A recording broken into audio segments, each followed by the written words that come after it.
जय हिंद साथियों, नमस्कार। मैं मनीष कुमार स्वागत करता हूं आप सभी का आपके अपने यूट्यूब परिवार में।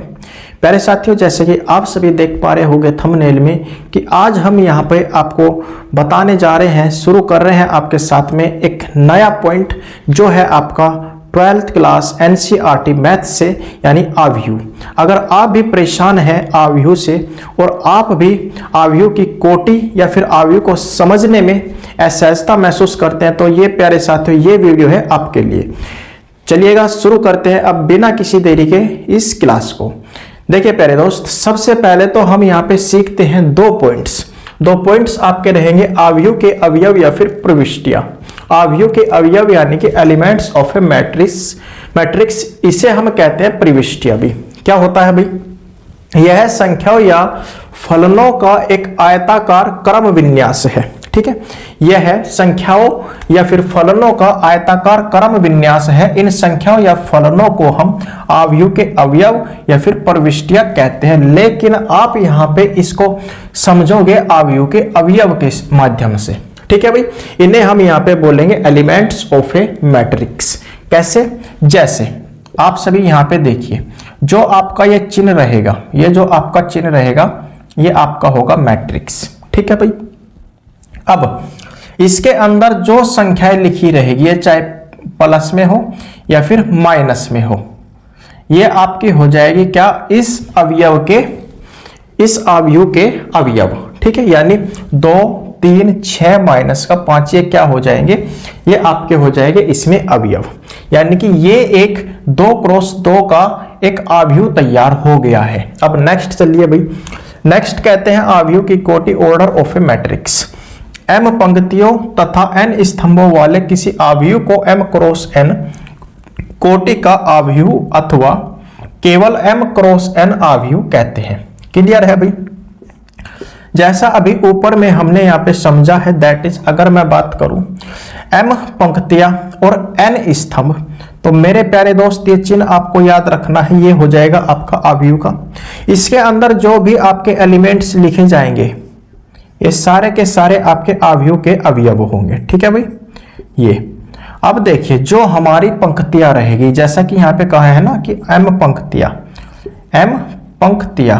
m रोज, जिसे हम कहते हैं रोज, ROW।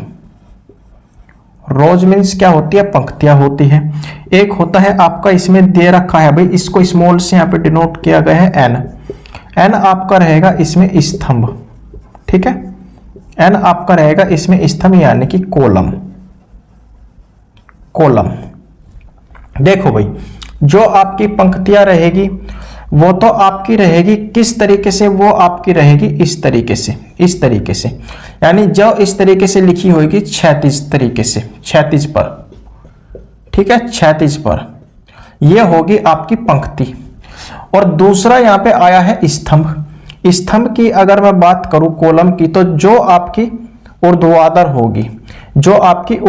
होगी ये होगा आपका भैया कॉलम यानी कि स्तंभ, और इसे हम कहेंगे ऊर्ध्वाधर।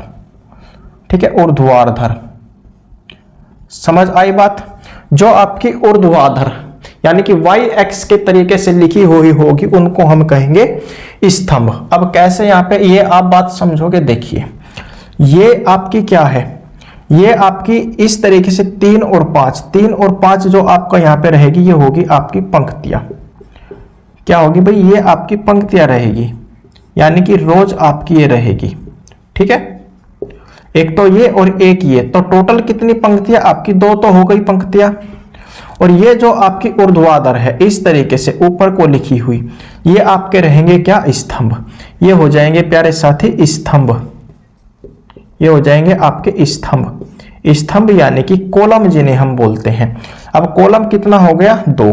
अगर मैं बात करूं इस आव्यूह की कोटि की, तो इस आव्यूह की कोटि कितनी हो जाएगी?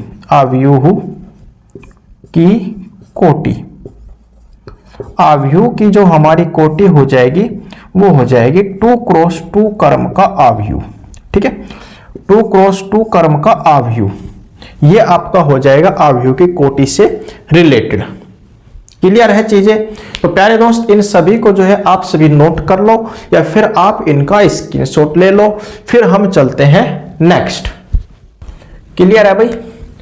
देखो ये मैं दो यहां पे कुछ लिखता हूं, मान लो मैं यहां पे लिखता हूं 3 2a 6bc।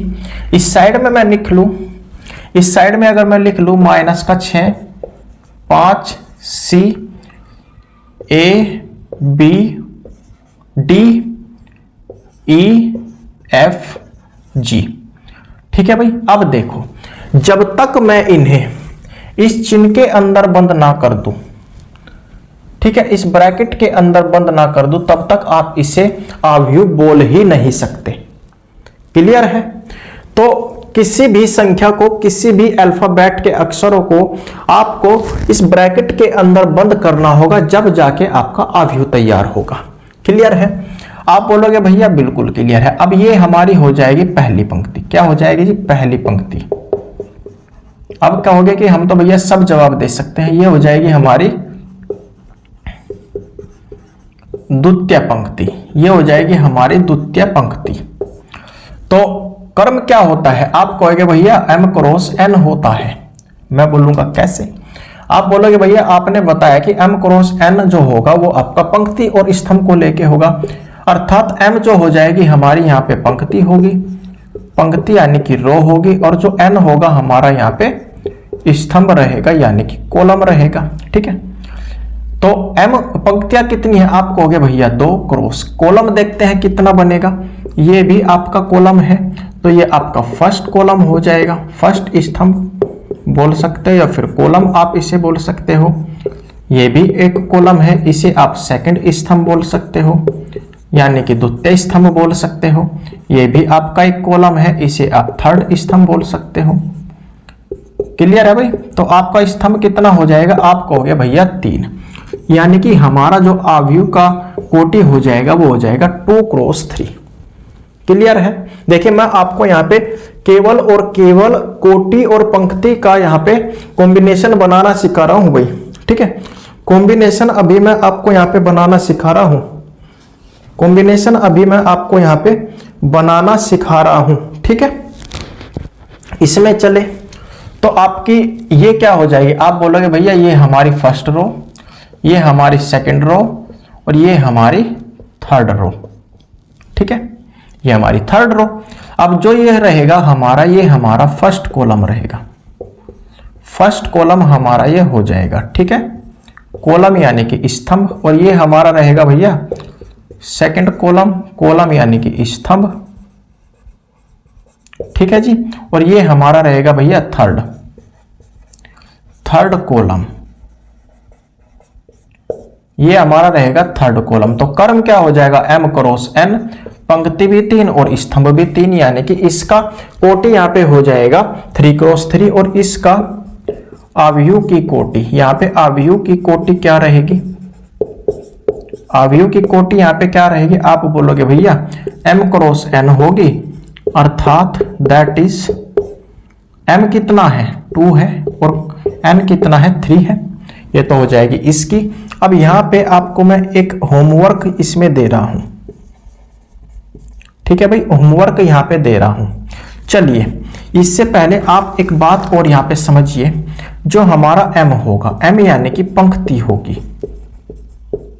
ठीक है? ये क्षैतिज रूप में चलेगी भाई। ठीक है? क्षैतिज रूप में ये आपकी चलेगी यानी कि x अक्ष पर, और जो हमारा n रहेगा, n यानी कि स्तंभ यानी कि कॉलम, तो हमारी जो ये ऊर्ध्वाधर रहेगी, ऊर्ध्वाधर यानी कि y अक्ष पे ऊर्ध्वाधर। ठीक है? इसे हम कह देंगे इस तरीके से, चिन्ह से आप इसको याद रख सकते हो। अब एक क्वेश्चन तो मैं आपको इसमें दे रहा हूं होमवर्क के रूप में। ठीक है? क्या हो जाएगा? इसमें आपको घर से अवयव के अवयव लिख के देखना है भी, और कमेंट सेक्शन में बताना है क्या होगा। ठीक है? अवयव के अवयव आपको बताने हैं, इसमें कितने होंगे काउंट करके।